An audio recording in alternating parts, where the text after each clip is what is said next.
ನನ್ನ ಹೆಸರು ವಿದ್ಯಾ ಅಂತ, ನಮ್ಮ ಯಜಮಾನರು ವೆಂಕಟೇಶ್ ಅಂತ. ಅವ್ರಿಗೆ ಒಂದು 7 years ಬ್ಯಾಕ್ ಸ್ಟ್ರೋಕ್ ಆಗಿತ್ತು. ಅದ್ರದ್ದೆಲ್ಲ ಟ್ರೀಟ್ಮೆಂಟ್ಸ್ ಎಲ್ಲ ತೊಗೊಂಡಿದ್ವಿ.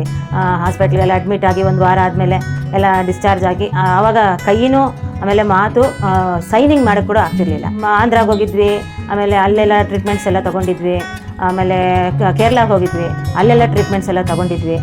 ಏನರಲ್ಲೂ ಈ ಥರ ಇಂಪ್ರೂವ್ಮೆಂಟ್ ನಾನು ನೋಡಲೇ ಇಲ್ಲ. ಲತಾ ಶೇಖರ್ ಅವರು ಅದೇನೋ ನಮಗೆ ದೇವ್ರು ಬಂದಂಗೆ ಬಂದರೂ ಏನೋ ನನಗೆ ಗೊತ್ತಾಗಿಲ್ಲ. ಅವ್ರು ನಾರು ಬೇರೆ ಕಷಾಯಗಳೆಲ್ಲ ಕೊಟ್ಟಿದ್ರು. 10 daysಲ್ಲಿ ಆಲ್ಮೋಸ್ಟ್ ಎಲ್ಲ ನಾರ್ಮಲ್ ಬಂದ್ಬಿಟ್ಟಿದೆ. ಮೆಡಿಸಿನ್ಸು ಇಲ್ಲದೇ ಇಷ್ಟು ನಾರ್ಮಲ್ ಬಂದಿರೋದು ನನಗೆ ತುಂಬಾ ಆಶ್ಚರ್ಯ ಆಯಿತು.